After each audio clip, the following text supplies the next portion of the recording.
Hello, guys. Welcome back to my YouTube channel. My name is Rahima. If you're new here, I'm happy to have you here. And if you've been here, welcome back. I'm honored to have both of you guys here. Today, I really want to talk about something that has transformed my life back in 2024 and still continue to do so. That is confronting discomfort. It could be so hard, it could be so challenging, but what is on the other side is so worth it that you cannot ignore discomfort when it comes up in your life. You cannot. You have to really take the time to sit in it and to confront it. And you do that by really taking the time to process what this discomfort is bringing up emotionally and mentally. You take the time to really sift through all those things that it's bringing up without being so quick to distract yourself, because it's so easy to pick up the phone, to be around people, to go do something that takes your mind off discomfort. From my own experience, for me, I couldn't ignore that discomfort. For me, everywhere I was confronted with that discomfort. So I really had to confront the discomfort. Until this day, in 2026, it's the hardest thing I ever had to do, but it was the most rewarding thing ever. It brought me back to God. My relationship with God is so much stronger now. It brought me back to myself. The relationship with myself is everything.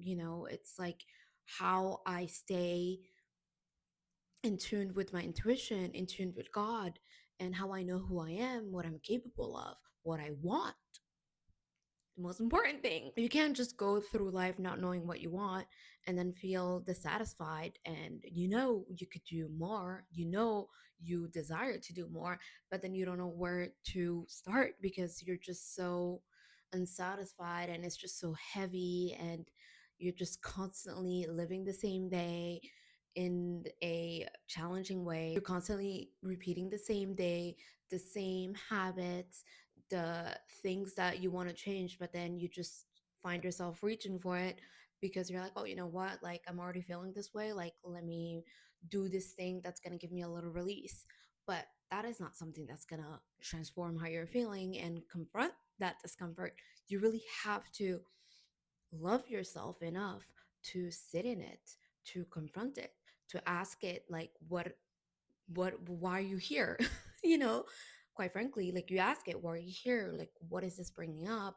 You ask yourself the most simple questions, but those simple questions would really help you sift through all those things that are coming up.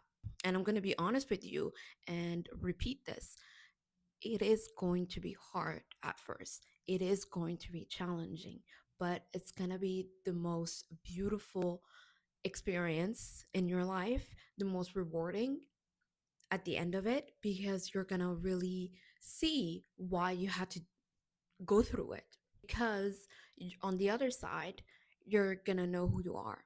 It's the most simplest thing, but it's the most important thing in life. Because if you don't know who you are, the world's gonna tell you who you are. You're going to be doing things, and then you're going to find yourself, even in your career, and then you're going to find yourself, oh wait, like, why do I do this thing? I've always done this thing, or everybody's doing this thing around me, so I'm doing it. But I, honestly, like, I prefer doing this other thing. You're just going to feel dissatisfied. And let me tell you this: that discomfort is never going to go away until you confront it.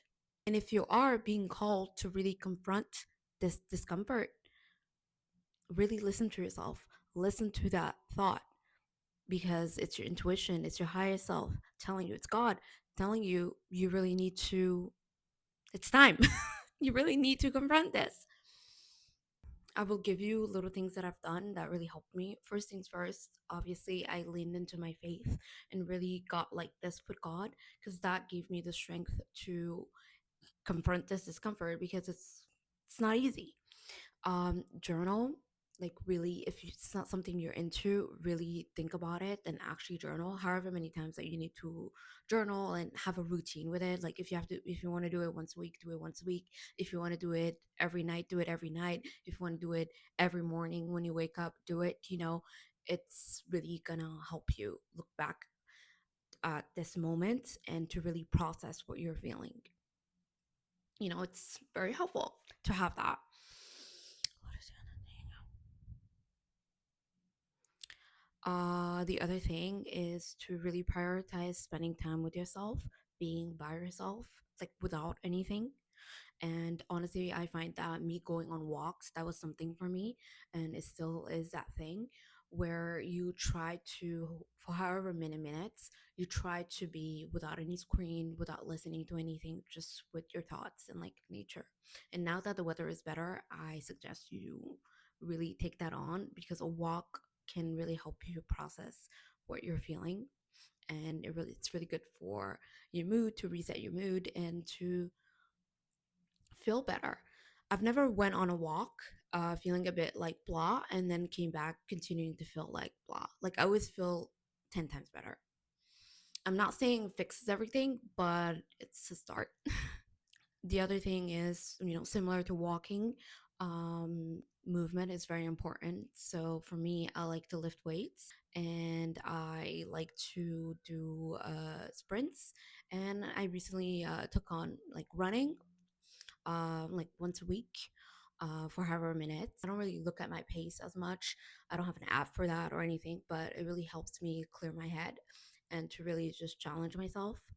This last thing that really helps is during your day, like find something challenging to do, whatever that is. It could be working out, it could be anything. Do something hard, do at least one thing that's hard every day, and that's really going to help you like build confidence within yourself too, and show up. Like showing up for yourself is so important because that builds trust with yourself and it really helps with your self-esteem. The most important thing is that it builds that trust with yourself, that you will get through yourself anything, you will get through anything with yourself, and God's going to help you with that, you know but in this world, like, you have yourself. You can have your friends, you can have your family, but no one's gonna really understand fully how you feel more than God and yourself. So yes, communicate with your friends and family, but really make sure that you show up for yourself and you process this, because what's waiting for you on the other side is the life that you're supposed to be living, not the life where you're just surviving. You want to thrive and you want to know who you are, the things that make you happy, the things that you're passionate about. You can't keep going on with your life without really asking yourself these simple but really important questions: who you are and what you want out of life, what makes you happy, what are you passionate about, especially what do you value, what are your values. It's really simple questions, but they're so important to really design the life that you want. So I just wanted to get on here and really film this video because I was inspired to film this video after my morning prayer, and I just want whoever that comes across it to know that it's possible to confront discomfort and to get to the other side of it. And that experience is going to really change your life for the better, and to not just put it off anymore. Don't put it off. Don't distract yourself. You distracted yourself enough. So just confront it. Confront it, and you'll see. On the other side, your life will transform. You got this. I believe in you. Thank you guys for watching my video today. I really do appreciate it. Can you please like, subscribe, and comment your experience with discomfort and where you're at with it and where you are on this journey? I would really love to hear that. See you next week.